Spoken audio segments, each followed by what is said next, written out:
You say, well, I haven't been the right kind of a husband and I haven't been the right kind of a father. What am I going to do? You're going to let Christ into your heart. You're going to ask him to forgive your sin and come into your life and make you the right kind of a husband and the right kind of a father.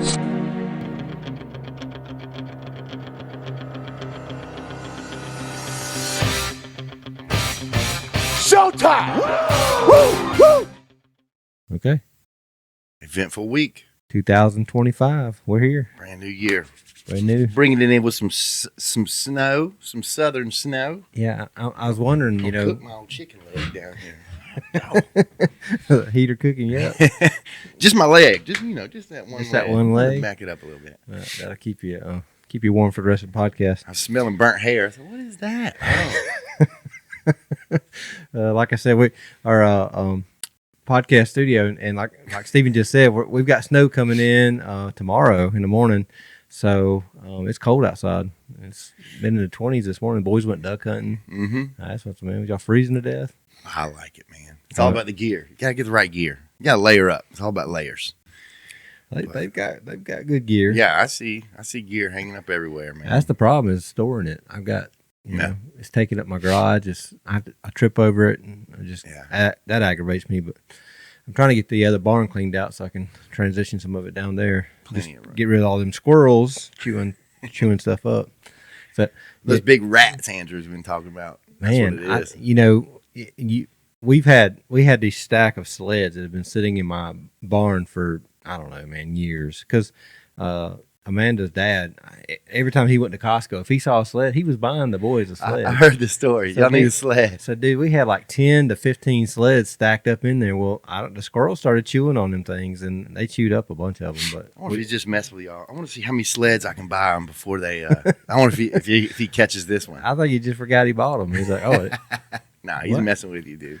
Just in case. You never know. You get that one snow every 3 years. You got to have them sleds ready to go. I'm going to drag my little one up to the mountains and see how that goes in the morning. But I want to be back early afternoon because I do think, like you said, it's going to be sleeting and get ugly tomorrow evening, tomorrow night. So who you taking? Max and my mom's going to go, and my nephew, my 13-year-old nephew.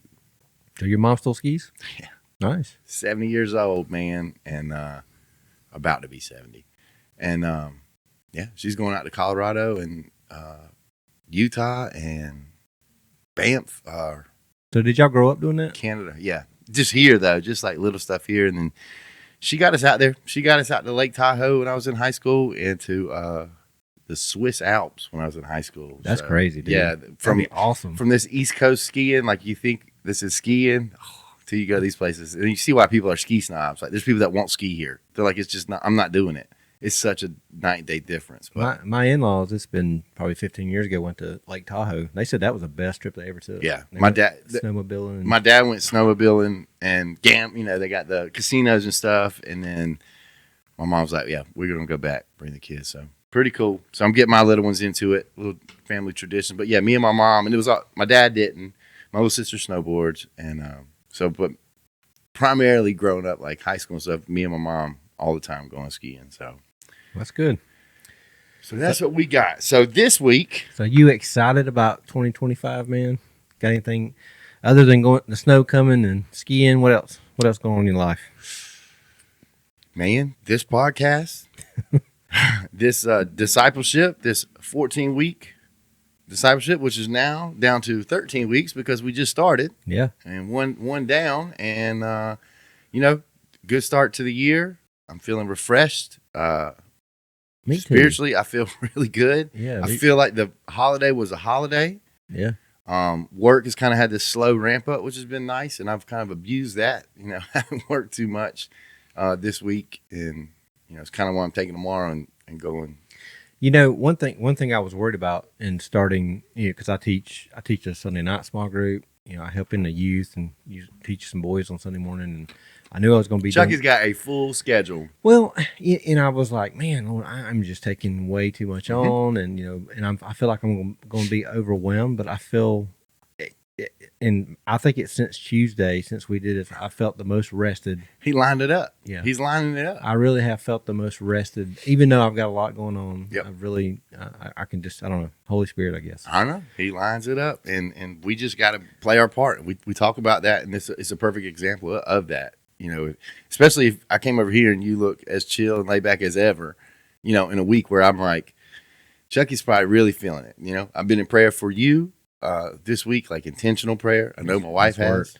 And yeah, but I don't see it on you. It's just like where it should be. Everything's where it should be. So yeah, we started this discipleship, this men's discipleship.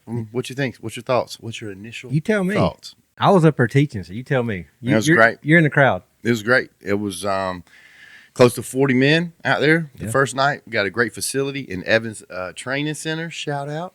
Yeah. And Got- just Got their hat. Got me a hat. VIP hat. Yeah. Oh yeah. Supporting. And I don't know, man. I feel like we got a lot of different walks in there.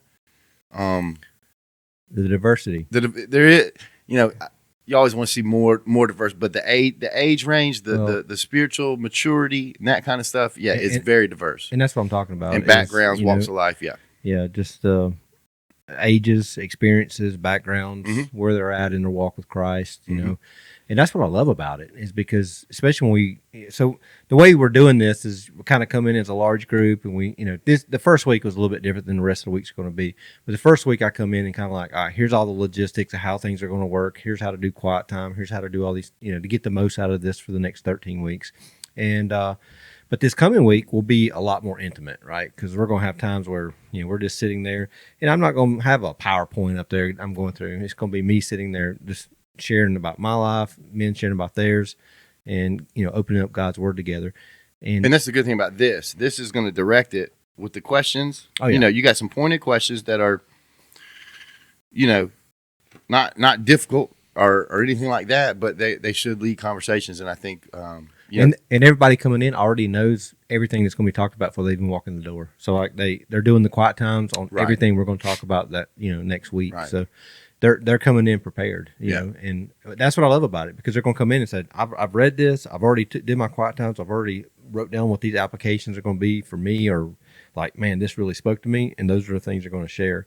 And I even heard really good things because we did breakout groups, and even in those groups, and one guy said, he said, man, I love how diverse my group is. yeah. You And know? we were the same way. We had the full spectrum in there in our little 6-man room. And we didn't even set that up. We just said, hey, guys. No, I'm telling you, man, I said this last podcast. It was like, you really let God lead this in his time for his reasons. You know, nothing's been pushed, and we let it develop, but you also didn't hesitate to take those steps and do the things. So I'm impressed and proud, and I don't know. I just see. The first thing you came in, there was just like, you looked at me, he's like, man, you know, look at all these guys, all these chairs we have lined up. You're like, man, I'm kind of glad I'm not you. Yeah. Oh yeah. Oh yeah. Trevor, somebody was like, man, shouldn't you be up there helping? I'm like, nope, this is Chuck's show, because I was nervous for you, man. You didn't come across that way. I'm sure there was some sort of nerves or anxiety about it all, but you did your normal thing. And I think it reached the guys, and I think we're going to get people start getting involved. I mean, next week's homework should be to tell them all to watch, like, and subscribe to the podcast. But Exactly. Tell them not to watch the first 14 episodes. Though, yeah, just start right now, man. Yeah, just start right start now. in 2025, because they might hear their name. If we use them examples, like, this guy's awesome. Yeah, I'm gonna call a few out, because they sure hesitate to call me out. I must have had 3 guys come up and go, "Hey, you been eating good? Is it a girl or a boy?" And the people that said that and had these comments to make about my healthy lifestyle here during Christmas break. It started about Halloween. Halloween, it just went. So I took my son to. I was like, look, I need you to help me this first week. You know, give out name tags. You know, make sure everybody picks up a book, and I'm like, and then we get started. I say, come here and take some pictures, so at least I'll have some documentation. This actually happened. Nothing. Somebody did though. Yeah. So I had to ask around to, like, Dave, you know, guys running at the center. They took some. And of course, you can always depend on John Pritchard. Good. That's what I was about to say. Pritchard. There wasn't a drone flying around, but you got 40 guys in a semicircle. 7 p.m. on a cold Tuesday night.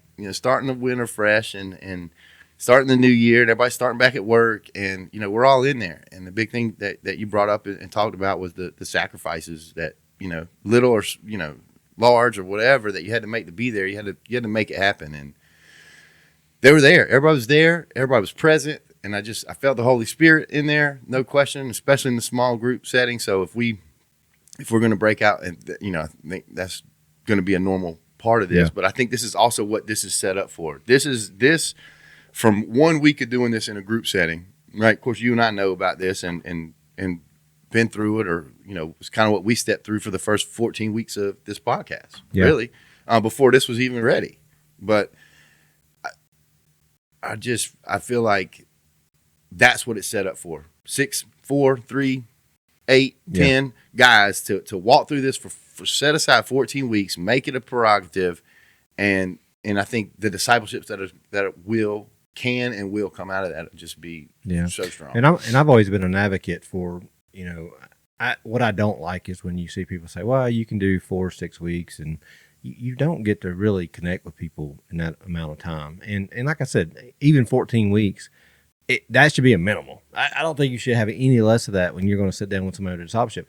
My recommendation is do a year. Yeah. You know, that's what I do. And I think this is the lead in to that. Oh, it is. It's a lead in. This is more of the group. From that, it would break. I mean, honestly, if you took 6 or 8 guys and broke them into pairs afterward, I think this would be a great setup for that. For people that are, and I saw it the other night, for people that are brand new in their faith or their walk, or just really coming around, or people that are on fire, or people that are, you know, I won't call Harlan out, but people that are up in age, right? Yeah. Not.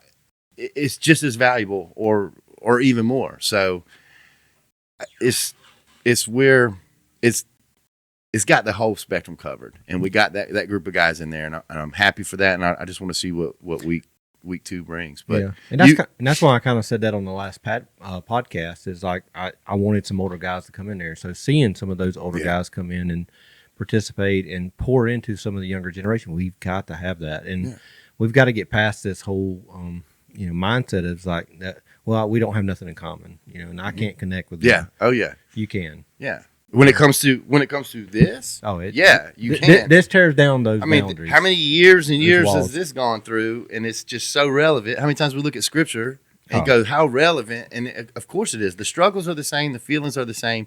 The circumstances, the president, whatever else is different, right? But all that is the same, and that's what we got to get to. I'm one of my biggest critics, you know. So even when I was coming back to do this, and you know, getting ready to do the podcast or do the discipleship study, I started going through it myself. Right, I did week 1 because I knew, hey, the guys were not going to have the books. You thought about everything. I'm going to have to prepare for this, so I tried to do it together inside that environment.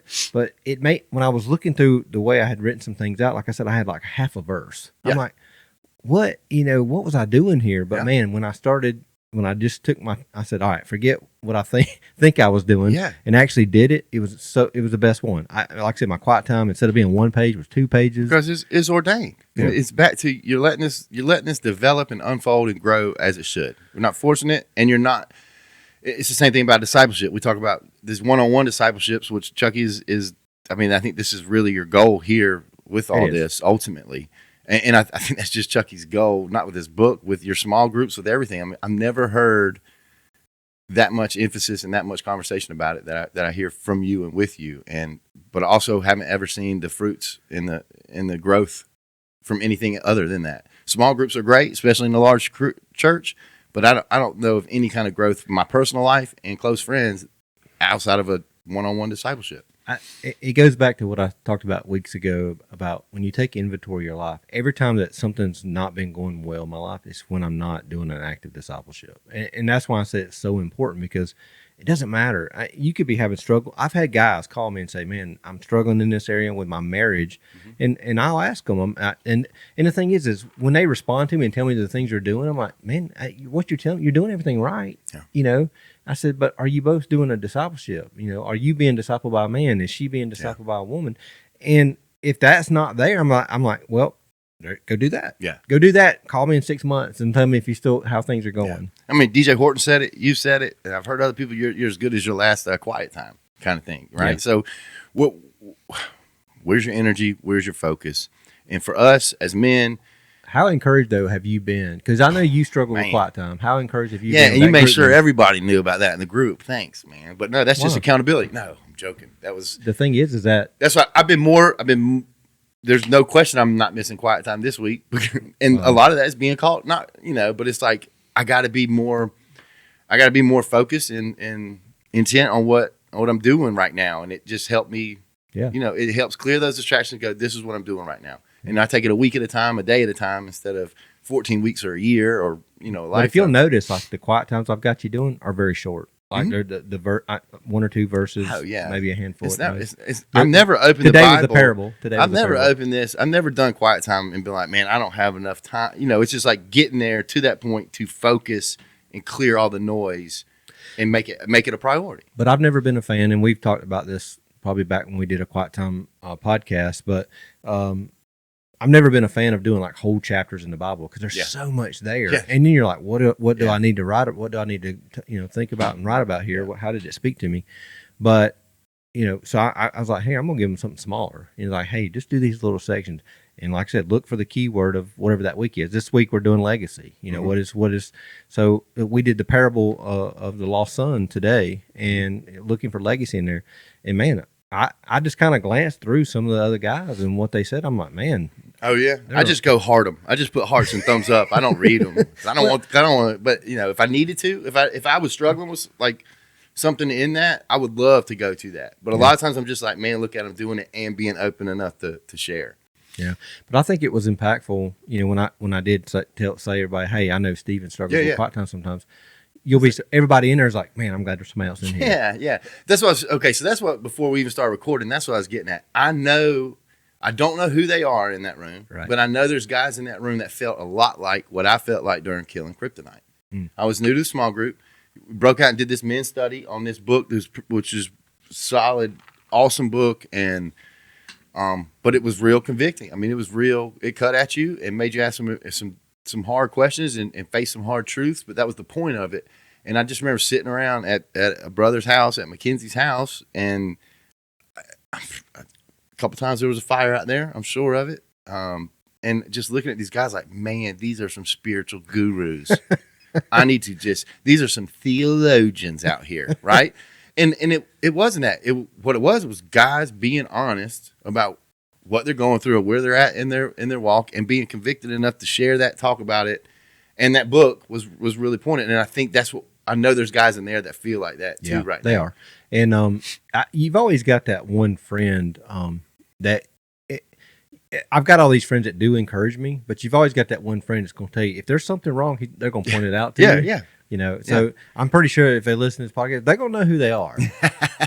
But Yeah, we got a list. We're about to go down it here in a minute, everybody. I had somebody come and say, hey man, here's things that I saw that, you might want to, recover or, look at this again.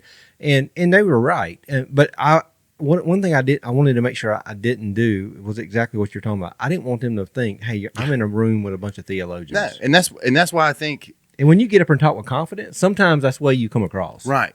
But luckily you got the Southern draw, right? You mispronounce words every once in a while. Did I? It makes you no, I'm thinking about my wife. But it makes you human, and I felt good. I thought you did great. You did great, but I'm saying, and you talked about it in some of the different literature that's not for everybody, right? Yeah. There are things that are intimidating and a huge turnoff versus you are the man, the guide to every man discipleship, really is what it is. And I think you say that in your intro or whatever, like that's what it's about. You're being approachable, and I want to be that way. I don't want to go into a room with all these guys, right? And I know we got people at different stages and levels and all this, right? And then it'd be people warned to be who's the smartest or they try to wow you with knowledge or the most versed and I don't want that. I want us to be real with what we're going with, where we're at, where we're trying to go, and God will work. God will work in that, and that's people connect to guys who are real, right? And that it don't try to come across as like I know everything. If I want to know somebody, I'll go. Like I said, I'll go sit under some dynamic pastor that's went through seminary and all this other stuff. But for everyday other guys that are sitting across a table from each other, sometimes that can be a turnoff. And I can use an example. We back when COVID hit, we did that e-disciple. Remember that? Yep. And they would group you into a group of men. There was one guy. He would come in and like he just going through spouting off Right. constant.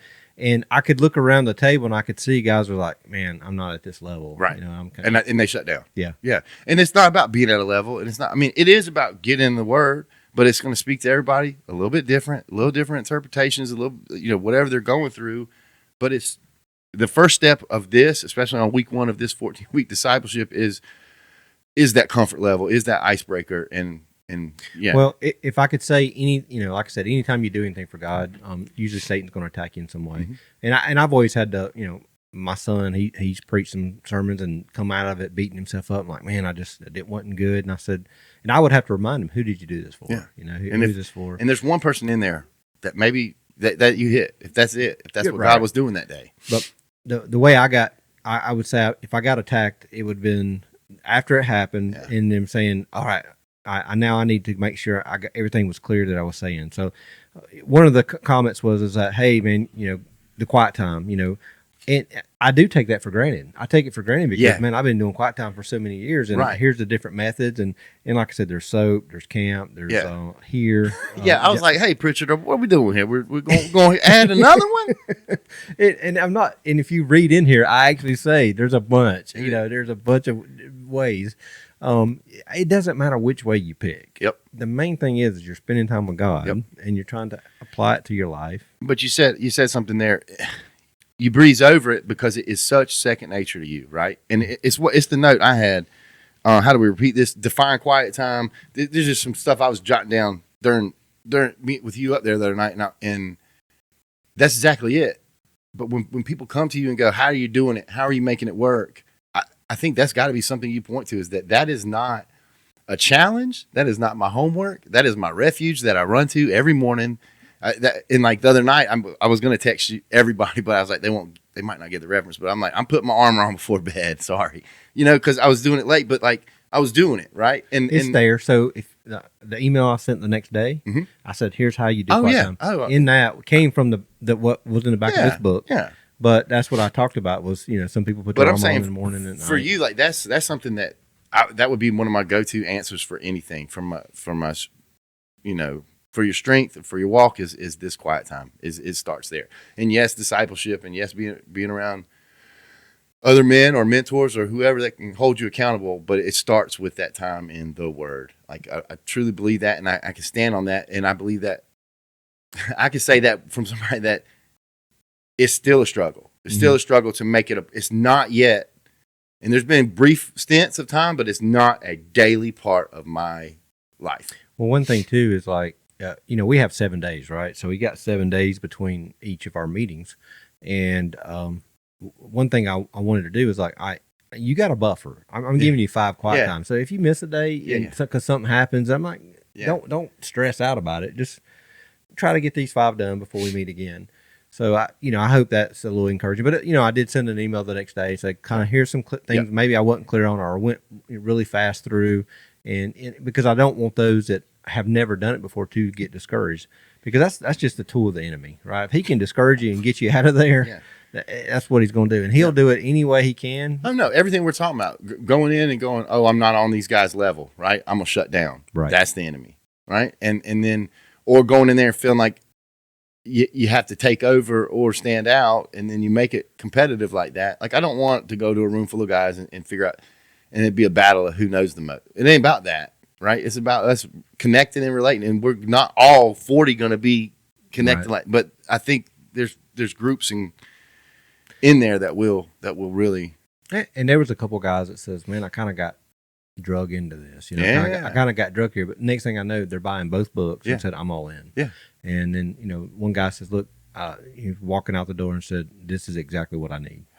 So those things there are encouraging, and I use it as an example. When Moses is out leading, his people, and Joshua's leading his army and stuff, and Moses stands up on the mountain, and it says, as long as Moses has got his arms in the air, that the army will win this battle. And Moses, here he is for who knows how long with his arms up. He gets tired and he can't do it anymore. So what does God do? He sends brothers to grab a hold of him and help him hold his arms up. And we all need that.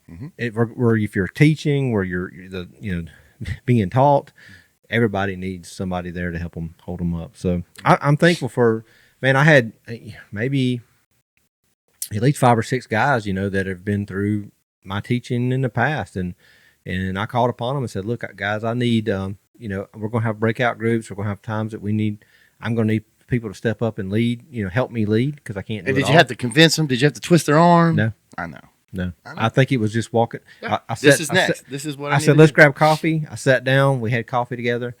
Poured my heart out to them. They're like, I'm in. Let's go do it. Yep.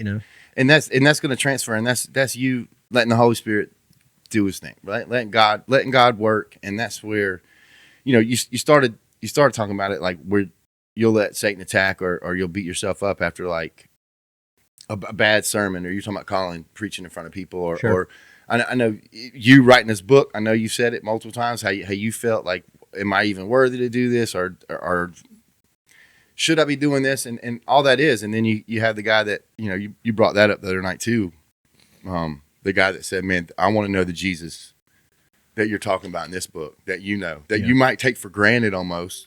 I know you don't because I know you, but in a sense that everybody doesn't feel or get that. Wherever they're at in their walk, they're not getting that same thing, and that's what it's for. So if nobody ever bought a book, and we never found a place to do this discipleship, and we don't get any no one hits subscribe on the podcast, like that one guy that said that made you did your duty. I was encouraged even by the guys at Evans, how supportive they were and coming out. Dude, they're pumped. You talk about the guys that are on fire, that's those guys. Yeah. Those guys that are coming through what they came through to be where they are, they're pumped. Yeah. And you got to capitalize on that for them. And I just to be there, a part of, what they're going through and watching them fight the battle. Mm-hmm. It's one thing to give up on it, but they're fighting the battle. Mm-hmm. And man, trenches, man. That's the front line. Man, that just fires me up. Yep. It really does. But there is something about allowing God to use you. Mm-hmm. And if we can get out of our own way and let God use us, man, I'm telling you, that's why I'm not tired. That's why I'm rested. That's why I've got the peace of God right now, because I know I'm doing what He's called me to do, and because you're seeing the fruit as well. Mm-hmm. But so we ended last year kind of talking about how do we finish the year strong, and I even talked about this a little bit on our week with doing the discipleship is. Kind of quoting Steve Farrar from his book Finishing Strong, but he made a statement. Very first chapter in there is called 1 out of 10, right? Mm-hmm. So only 1 out of 10 men are going to finish strong, and like I said, this book's written to Christian men, so it's kind of talking about Christian men. So the very next chapter is called Finishing So-So. So Finishing So-So is kind of like, all right, what happened to the other 9? So this is going to kind of prepare you for what's going to happen in 2025. We make these plans, we make these goals. Are you working out? Yeah. Well, I'm making the plans and goals. I mean, I got to start there. When did yours start? Yeah. Mm-hmm. Yeah. You're going skiing. That's Well, no, that was a big wake up call. I was so sore from lugging my kid around last time. I'm like, you got to get it. You got to get it together, man. But it is. We always say we'll die for our kids, right? We'll do it. That's easy. Try living, being healthy so you can be there for them and do these things. I think that's the challenge. Somebody said that to me one time and I was like, it's probably Chucky. And, will you live for them? Will you get healthy? Will you be healthy? And so that's been on my heart for sure. I don't have the book up here, but he references an author, Dr. Robert Clinton. And Dr. Robert Clinton is probably one of the greatest writers out there when it comes to leadership. He did a lot of studies on what leadership looks like, and the name of the book that he wrote is leaving me, but I have read it. But anyway, he's kind of quoting on some of the stuff that he looked at. So he went through the Bible and said, found every leader that was in Scripture, and kind of just like looked at their life to find out how they finished. Mm-hmm. Right. So out of the ones that he found 49. How each of the 49 that he found in Scripture, how they finished. And there was 49 of them, biblical leaders. He broke it up into 4 groups. 1, they were cut off early. They finished poorly. They finished so-so, or they finished well. Okay. So cut off early means that they were taken out of leadership. And so this is like somebody that probably died in battle, They didn't get overthrown. They didn't finish the long haul. They did for whatever right. reason. Okay. So their life was cut short for some reason. We talked about David week 1 because we're talking about you are the man and the story of David. But one of my quiet times when I was going through that to prepare for it was on Uriah. Uriah was Bathsheba's husband, and this man looked to me like he did everything right. He was a good man because he was out fighting a battle. David did what David, David was, committed adultery with his wife. He caught him out of battle, brought back to the kingdom. Uriah would not go in and sleep. He was trying to set it up where he would go and, sleep with his wife. He wouldn't go do that. He stayed outside of a room. Then he tried to get him drunk and tried to get him to do it, and he still wouldn't do it. And he said, how can I do this when I know my men are out fighting this battle? How can I? So, man, he looked like a really upstanding guy. And, next thing you know, David, just to cover his sin, put him on the front lines for him to get killed. So when I kind of read cut off early, I thought about Uriah. I'm like, man, he got cut off early. But I really don't think that's what the author's talking about. He's talking about these kings that, were not doing what God called them to do, and he allowed them to get it overtaken. Or God cut them off. He cut them off. Yeah. Right. So they didn't get so not necessarily finish. What we're talking about is finishing over the long haul, over the course of. So they were cut off early. So the other group was finished poorly, which means that they were going downhill in the latter part of their lives, right? And you asked this. You asked this on the podcast. You asked it in the group meeting. And I couldn't remember. It was like, hey, what does it mean to finish strong? When you don't finish strong, what does that mean? What does that look like? Well, what are we talking about? He talks about it right here. It means that they're going downhill at the latter part of their lives. And this might mean in terms of their personal relationship with God or in terms of competency or both. It could be both, right? So for some reason, they pulled away from God. They wasn't in it for the long haul. The next one is finish so-so. And, I think, a lot of us probably would fall into this category. Yeah. It means that they did not do what they could have done or should have done. I think probably everybody. Yeah. And that's the challenge, right? And we thought about it from day one here. It's so easy to get idle. It's so easy to get comfortable. Hey, I did that. I did a discipleship, or you talked about a brother who actually had to chase somebody to disciple. They weren't working out, and he kept going and going until he got one that did, and it was extremely fruitful from both sides from talking to them. And that's the opposite. That's finishing strong. In that situation, that's finishing strong. To me, the easy way out is like, I'm doing right. I'm doing my quiet time. I go to church. I'm working on myself. And that's like the minimum. That's like the bare minimum. And if you're really in this and you're really connected, you can't sit there for long. But wasn't it powerful to hear it come from him and not me? Yeah. I thought it was. I was like, and when he started saying it, I'm like, dude, that's good. Yep. And it encouraged me that same night because you came to me and said, man, I went over and talked to him, and I'm like, did Chucky know about this? Yeah. Did you just did this on your own? Yeah. So we're talking about a guy, Corey, that did a discipleship with you. Yeah. And a year, and then did the next step. Which a lot of people don't always do right away. And it's he went to go disciple somebody and it didn't work. And then he found another person. It didn't work. Another. And I think finally the fourth one did. And he told me how that came about, and completely God thing. Yeah. And it was extremely fruitful and powerful. And here they are, right? And they're both in our discipleship thing. But the impressive thing is that he kept pursuing it because that was the next step. That was the next thing to do. And I'm telling you, at our worst, when we don't know, we do the next right thing that God's calling us to do. There's just no, you can't deny it. Yeah. So like I said, just powerful. And I think you going to him though and saying, man, what you did was awesome. Yeah. And and him getting acknowledged that, and the thing is, I don't think that when he was doing it, he wasn't doing it. So one day I'm going to get acknowledged. Yeah, exactly. Like most things, I try to look at most of the good things I do. Man, most good things I do, I want some kind of. If I'm being honest with myself, it sucks, but it's tough. We all want recognition. I know, because you want to know. That and again, it's affirmation, right? Right. Affirm I'm doing what I'm supposed to be doing. And, yep. But anyway, and then the last one, of course, is finishing well, which means that they were walking with God personally at the end of their lives.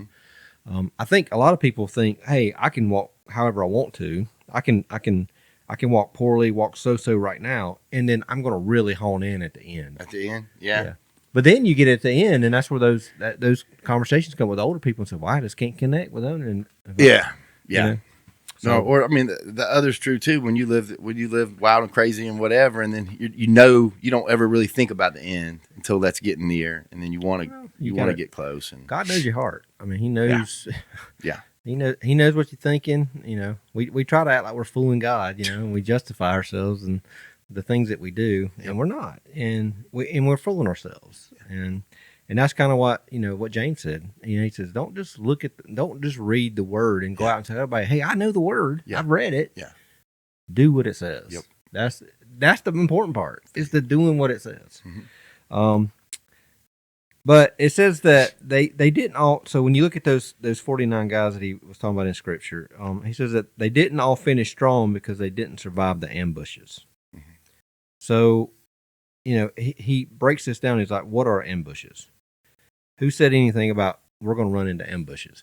So in 2025, you may have all these plans to do something great, and I hope it is. I hope this is the most fruitful spiritual year for everybody. You know, I definitely hope. I definitely been on my knees praying for 40 men. I know, you know, right now, I want this to be a fruitful year for them, and them to grow closer in their relationship with Christ than any other year. But along the way, they're going to hit ambushes, right? Yep. There's going to be a time when the 14 weeks is up. Yep. And you got to send them out. And I'm hoping to prepare them, to equip them when they get sent out, that they're prepared for the ambushes that they're going to hit. So what are some ambushes that really take down men? Okay. And so there's three things. And they did a study. He did a study too. And the study was actually mentioned in the first chapter, but there was a study done on like 246 men. 246 men. He kind of goes to them and he says, you know, what are the things that really took these men down? And he talks about insurance. You know, anytime that if there's something important in our life, you know, we get insurance on it, right? Because we want to protect it. You know, if something's considered high risk, you know, we'll give insurance. Now, the higher risk something is, the more the insurance costs us, right? Yep. You know, if it's low risk, you know, it's like your health insurance. I can get 20 years old, I'm in good shape. It's easy to get it. Yeah. 70 years old, we need you to go do a physical. We need to check you out first. Mm-hmm. I'm getting to that point now at 45. I know that when I try to up my insurance, like in case something happens to me, they're like, we need to. Yeah. What is going on with you to be doing that? Yeah. Yeah. What's wrong? They know what they're doing. It's wisdom. It's like, hey, I might check out. I need to take care of my family. Yeah.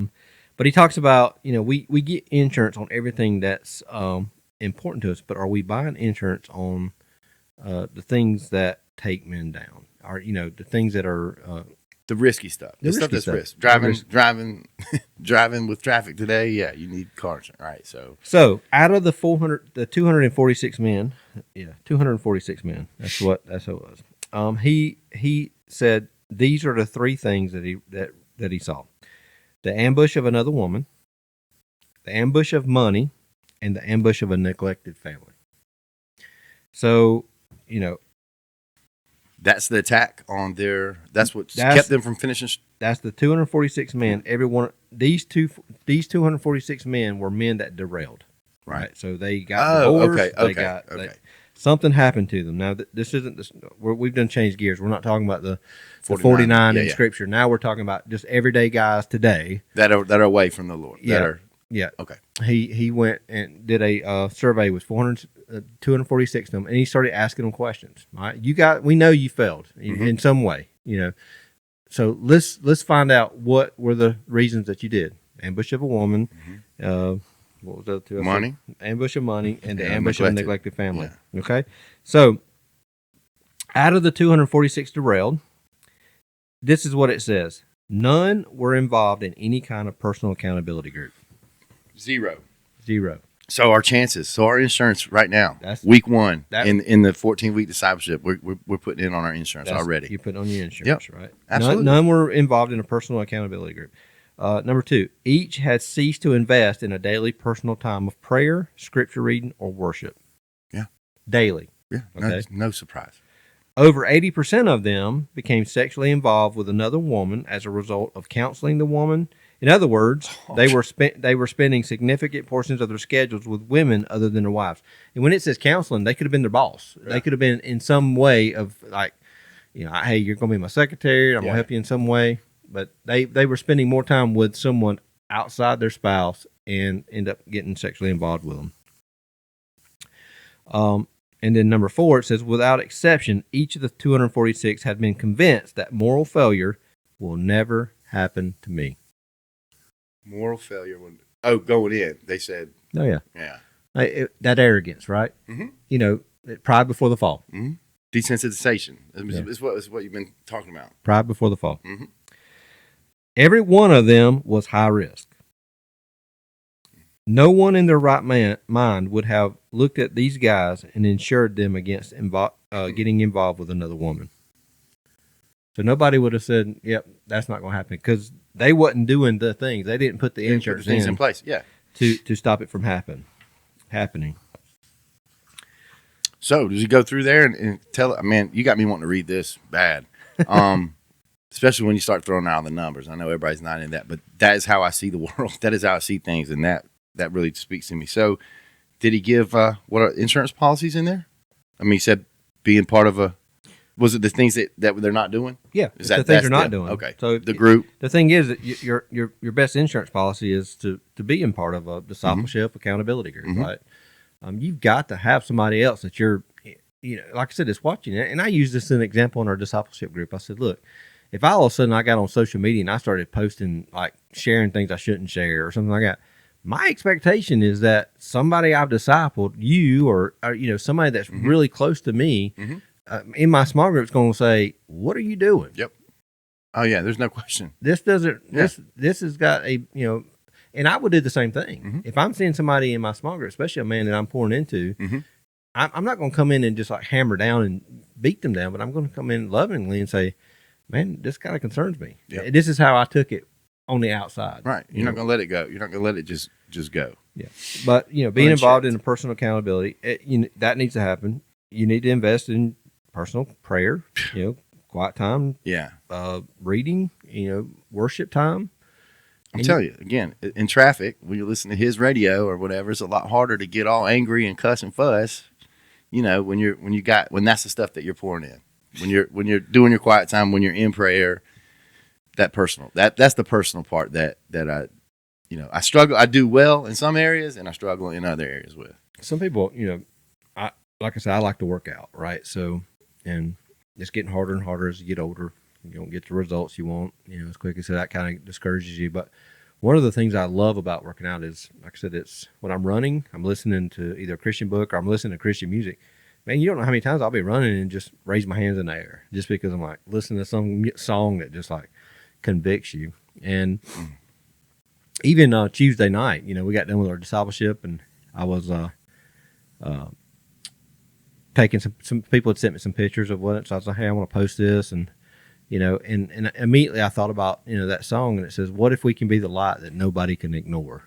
That lyric, man, just King and Country, song from King and Country. What a lyric! It spoke to me. But again, I've been running, hearing something like that, I'm like, yeah. So I guess what I'm getting at is what you're putting in, right? You can't just take everything from the world and expect to be prepared or insured, against these ambushes, against that fall. You're not. So, it's just loading up that Rolodex, man. Well, that's why I'm proud of the 40 men that came, because how many men saw the post or felt the nudge to go do it and didn't? There's more than 40 that didn't do it than there was that did. Yeah, absolutely. And so, and that's why I said thank you. Thank you for making the sacrifice. Thank you for not letting, the enemy talk you out of doing this, because I was the same way. Even going into being the leader to lead this, I'm like, Lord, I would get attacked. I'm like, why am I doing this? Is it going to make a big deal? Is it going to make a difference? But when you free up enough time just to go do it, like I said, everything else works out. It always works out. Got the right reason. So, I'm interested to look back in 14 weeks from now, to this podcast or notes or whatever from the first meeting and just see, where it went. Yeah. And my my thought process there is it's going to be more. It may be different, but it's going to be more than you ever imagine. It may be different. It may have some kind of different direction or outcome or I don't know what kind of. I think it's always expectations you placed on it. I'll say this, and maybe some people are probably going to disagree with me with this. I think it's always more than what we expect, even if we don't see it. Because there's going to be time. I think there's going to, like I said, you'll get seeds being planted. Yeah. Who was I talking to? Maybe it was you. I was, the guy that wrote Case for Christ. Mm-hmm. He wrote that book, and he told a story one time of, and again, I may be botching this a little bit, but he told a story of going to talk to a boss, or going to talk to somebody God laid on his heart, and to try to lead them to Christ. Goes in their office, pours his heart out to him, really trying to get this man to know Christ. The man just has nothing to do with it, mm-hmm. So he leaves feeling like I failed. Yep. I failed in this situation. Later on, though, like many years later, he's out doing a book signing. He's wrote the Case for Christ, out doing a book signing, and some stranger walks up to him and he says, "Because of you, I came to know Christ." And he's like, "What are you talking about?" And the guy says, "The day that you went and spoke to that man, or spoke to your boss," he said, "I was under his desk working on something, and I heard every word." So when we think we're going for one reason, God's using it for something else. Mm-hmm. And like I said, we never know. But you just got to be willing, not be idle. You got to be willing to step up. Yeah. Uncomfortable, all that stuff. So, being in an accountability group, having, making sure you're spending time with God daily.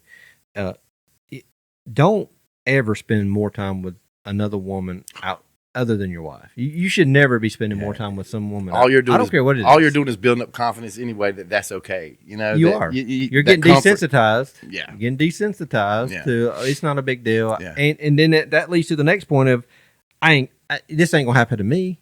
Right. That arrogance. The base of every sin. Pride. Oh, yeah. Absolutely. So, make sure that don't ever say this can't happen to you, because we see it with pastors. We're seeing this with pastors. So the second part of this was, the ambush of a woman was the first one. The second was the ambush of money. What do you think it's talking about there? Our jobs, our the rat race that we get tied up into. Our focus, our priority, our time, our energy, our efforts. It all goes to the next big thing, the next purchase, retirement, or whatever. But it ends up being, I say it all the time. Like, if I spent the time and energy on a weekly basis, like, in his word, or with my family that I do at a job. Right now, we got to work to survive and to make it and do these things. But it can take over. It can take over really quickly. Do you want to have a lot of money? I used to think that, and I jokingly say I'm pretty sure God doesn't want me to be too well off. I make bad decisions, and I want to be comfortable, but it's helped me with my priorities. Going, what does comfortable mean? What is that level of comfort or happiness? Is it time with the family? Is it health? Is it what are these things? And it helps me prioritize. And I think I would not prioritize. It's kind of that beat your chest and like, this is, look what I made happen. And I'm not built for that. Everybody's not. Yeah. I used to, I'm the same way.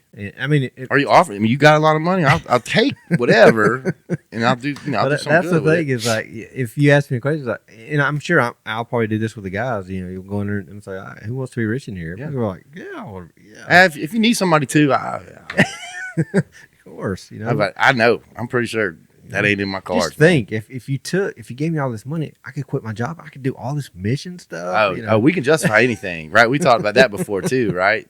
What we said, the lake house for yeah. Oh yeah, it's for my retreat, for the men's discipleship retreat. I'm still justifying that one. Yeah. So, I told Amanda, I was like, we got to build an event barn. I'm like, because I can't fit my small group in it. I'm like, we got to do something. We got to go big. Yeah, and it's got. But and it's how we justify things, and if you struggle, and even people that when I'm struggling, or other people that are struggling, it's I got to get to this, I got to get to that to be comfortable, or to get to this certain level, and that becomes the end all be all. And you know, you might miss a Sunday at church, but you're not going to be late to work, you know, Right. that kind of thing. And it's like, whoa, I need to check myself.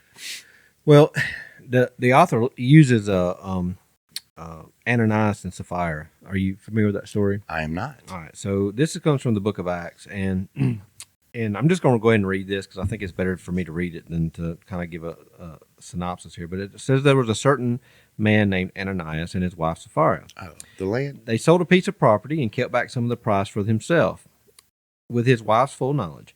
And bringing a portion of it, he laid it at the apostles' feet. But Peter said, Ananias, why has Satan filled your heart to lie to the Holy Spirit and to keep back some of the price of the land?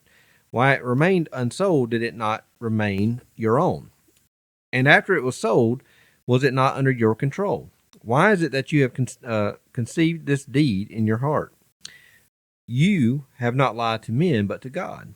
And as he heard these words, Ananias fell down and breathed his last. And a great fear come upon all that heard it. And the young men arose and covered him up, and after carrying him out, they buried him. And this happens in Acts 5, 1-6. So, hold on real quick. Ask me again. You're going to have to edit this podcast. I am familiar with that story. I just think when I read it, I just pronounced those names a little bit differently in my head than you do, and I didn't get it. So, okay. All right. So just I'm pretty sure ask I'm right. me. No, I don't care about how to pronounce it. I'm just saying I'm familiar with the story. I just think I didn't know it when you said the names. I just said it in a country accent. No, yeah, no. I don't have any friends. There's no named telling. Ananias. There's no telling how I pronounce it in my head. I love when I. Okay. Anyway, go ahead. Okay. So here we would say that Ananias probably had a premature finish, right? Because he didn't do what he was supposed to do. And he was out of here. So now there elapsed an interval for about 3 hours. So 3 hours later, his wife shows up. She comes in, not knowing what had happened, and Peter responded to her, "Tell me whether you sold the land for such a price, for such and such a price." And she said, "Yes, that was the price." Then Peter said to her, "Why is it you have agreed together to put the Spirit of the Lord to the test? Behold, the feet of those who have buried your husband are at the door, and they shall carry you out as well." And she fell immediately at his feet and breathed her last. And the young men came in and found her dead, and they carried her out and buried her beside her husband. And a great fear came upon the whole church and upon all those who heard these things. So, when you read this story, you see that, these two people looked like they were doing the right thing, right? They were giving money to a good cause, giving it to Peter for the use of the kingdom. However, they were holding some of it back. They kind of deceived and said, "This is what we sold it for." They didn't, and they sold it for more, and they kept some of it. So they lied to God, right? And God knew their heart here. Now, if Ananias and Sapphira had such a love for money, then why did they give any money to the church in the first place, right? So if they were, I love this money and I want to keep it for myself, why did they concoct this idea to come do this? So we find out this in Acts 4. So if you back up a little bit in Acts 4, verses 34 and 37, it says this: "For there was not a needy person among them. For all who were owners of lands or houses would sell them and bring the proceeds of the sales and lay them at the apostles' feet," which is what they did.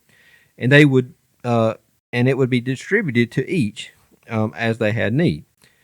And Joseph, who was a Levite, who was also called Barnabas by the apostles, who owned a tract of land, sold it and brought the money and laid it at the apostles' feet. So you see this happening before, and then here comes Ananias saying, "Well, I see what Joseph's doing. He's selling this land, and everybody's celebrating him because he's doing this amazing thing. So for show, that's what they did. So two things come to mind here. First of all, Ananias and Sapphira were more interested in looking good than in doing good. So they didn't give everything. What they did is they held some of it back. Right. But if you kind of look at that, that's kind of talking about what we do with our lives, right? I don't give everything to God. Yeah. I'm going to hold just a little bit back to myself. But when you're in that foxhole with that prayer, you're giving it all. Whatever you need from me, God, get me out of this, or let me do this. And then when things get better, when you're out of that, it's easier to hold back. Well, we make a big deal too when we give our, when we tithe to the church, and everybody throws around the 10% number, but realistically, it should be way more than that. 10% is a starting point, but as God blesses you in your life, it should be anytime you feel, oh, I need to give to this, you need to give to it, and don't hold back. Because it's that 90%. It's what you hold back and how you handle that. It really matters. Yeah. But we love to make a big deal, like, look what I did, and that's what they did. It's like, hey, look, we sold it for this, and we're giving every bit of it, and God knew their hearts. And no, you're not. Yeah. Awesome. The second question: do you think this event was the first time that the couple had ever lied about something related to their finances? So, talking about desensitized. Yeah. We do what's the little small things that we do? Oh man, yeah, speed, whatever. Let's not list them off. Right Our now. taxes. Let's not list them off. Not paying the Yeah. not claiming something on our taxes or Okay, doing yeah, something we yeah. shouldn't do. Yeah, But yeah. I'm just saying, there's things like that. Yep. So again, The little foxes. ambushes, right? Ambushes are going to be money. Mhm. It's going to be things where you're putting your own wants, desires, and stuff before what God's calling you to do. Right. And I'm guilty. So I'll go ahead and tell you that. I've been guilty of that. The other one was, like I said, the ambush of another woman, and where you better be putting up some barriers there. Yep. We talked about those. And then the last one is the ambush of a neglected family. Yeah. You're gonna have to, This is something that I need to be careful with, right? Because a lot of times I do work. I do have a job. I do serve in the church in a lot of capacities, but I need to make sure that I'm not putting all my focus on discipling outside my home. I need to make sure I'm discipling inside my home. And the author, he talks about that because, man, he was a famous writer, right? I mean, he became a very popular writer and was a pastor himself. And he said that one day he was walking down the road, and this is before he even had a family. And one of his good friends asked him a question. He said, Steve, what do you fear the most about becoming a big time pastor? And he said, losing my family.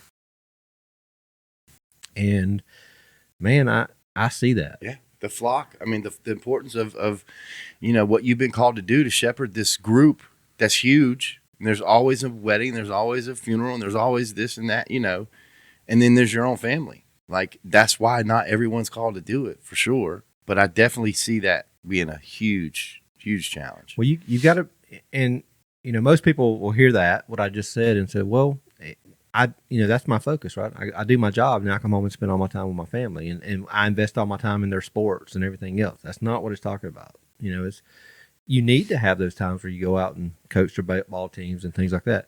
But if that's all you're doing, you're not discipling your kids. Your discipleship is You're talking about spiritually. spiritual. Okay. Yeah, spiritual neglect. So, but neglecting being with them. Yeah. Because a lot of these pastors that they would leave and go do these. I couldn't imagine being Billy Graham's wife. I mean, she's at home raising kids, and he's traveling the world, doing all these things. Yeah.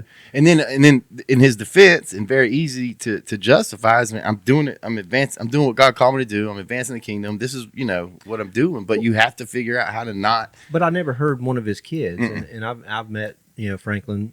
We went to Alaska. I've never heard or one of his kids say he wasn't a good father. Right. He knew there was a balance. Right. I'm going to go do these, but then I'm going to come home and be dad, Right. and be husband, Yeah. And pour into my kids. So, make sure you have a good balance. And because even in my book, when you get to the very end of it, and I'm talking about these are disciplines you should do, and you're talking about discipleship, I always tell you it starts at home, but it doesn't end there, because that's what we want to think is, well, I'm discipling my kids. I'm doing these things at home. as a Done. good dad, Check and I'm mark. done. And you never go out and pour into other men who need a godly man in their life to help them. Yeah. And again, it's not that you can't neglect one or the other. You just have that balance. And honestly, I don't think any of us can really do that alone. And that's why we're talking about it right now. I think that's why God laid it on your heart to bring this point up. And this is exactly the kind of accountability we need. Like, I wouldn't be thinking about these things until I'm too far gone. Like, I can justify to myself, man, I'm working to provide, to do this. It's okay that I'm working all these hours or doing whatever, and then be too far gone and realize I just missed everything. I have a brother that'll call me out and go. What it makes me look at, though, is if I'm overwhelmed, because I'm trying to disciple at home, and I'm also trying to disciple outside my home and be a part of a 14-week discipleship group or something. If I'm trying to do all that, and I just feel like there's this weight on my shoulders, what I really need to do is be be looking at the other things I'm doing. Like, is there something else that's Yeah. dragging me down that I need to Right. get rid of? But like you said, in the midst of all this, you felt very calm, relaxed, Oh, yeah. and that's when you know that everything's in the right place. And that's, but Yeah. again, you need But not everybody's gonna feel that. No. Because you're gonna no. because, and I think you don't feel that because God's saying, "Hey." Whoa. So I watched the movie The Forge a couple weeks ago. Have you watched it? No, I got to catch up. It's on Netflix. Yeah, You didn't watch The Forge. I You need to heard, watch The Forge. I heard the mumbling. So I watched this late in the game. I didn't go to the theaters and watched it. It was on Netflix. Somebody else had mentioned it, and I had a free night. I'm like, heck, I'm gonna sit down and watch it. I watched it by myself. Sat in a room and watched it. And this was a week before my discipleship started. And it was almost like I didn't pray God affirm me, but He affirmed me when I watched the movie. He's like, because what the movie's about was exactly what we're doing in this community wide. He said, we've got to. He said, and he talked about it. He said, we don't need to add to disciples. We need to multiply. And, I've always been, I'm going to do a one-on-one, one-on-one, and one-on-one. And now I'm doing 1-on-40. Right. And then I brought other leaders in to help me do that. And, man, it was just this affirmation. I'm like, all right, Lord, thank you so much. Right. I needed that. I'll watch it this weekend. But one of the things it was a breath of fresh air was this kid gets saved in the movie. And I'm not doing any kind of spoilers, but he talks about, hey, now that I'm saved, what's next? Mm-hmm. And I'm all in. I want to go after this. And he said, be careful what you're saying there. He said, everybody wants that Jesus. Everybody wants Jesus, and they want that salvation piece, but very few want to follow Him. Oh, the difference between because following is going to cost you something. Yep. And he just gave one example. He said, man, I love to play golf. Mm-hmm. And he said, I played golf, several times a week. And God said, give it up. Mm-hmm. And he said, now I play golf maybe once or twice a year. Mm-hmm. So, and that's the thing. If you're doing a discipleship in your home and you're doing something else has got to balance. It's going to cost you something. Yeah. It's going to cost you. You got to sacrifice something. And it's not only going to cost you something, especially men. I'm discipling men on Tuesday nights. My wife is discipling on Wednesday nights. Mm-hmm. There's 2 nights we're not together. Mm-hmm. For a couple hours. Mm-hmm. But the thing is that, man, the peace in our home right now. Right. Knowing that everybody's doing this, and even hearing my kids, Andrew's like, hey, he's fixing to take on a leadership role and start serving more on Wednesday nights. Ava Lee's fixing to lead a FCA at school coming up. And getting excited about that. And she even come to me, conviction on her heart of some friends. She said, Dad, I got to talk to them.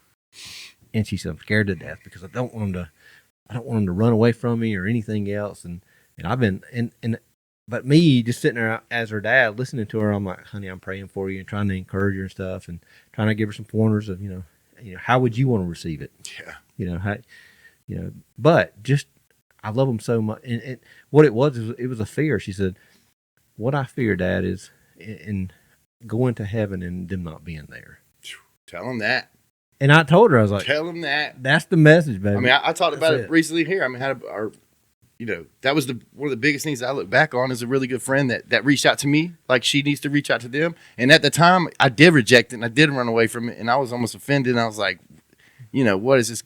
But here I am years later, and it's just like, it meant everything. Yeah. And he was right. And he did do it out of a place of love.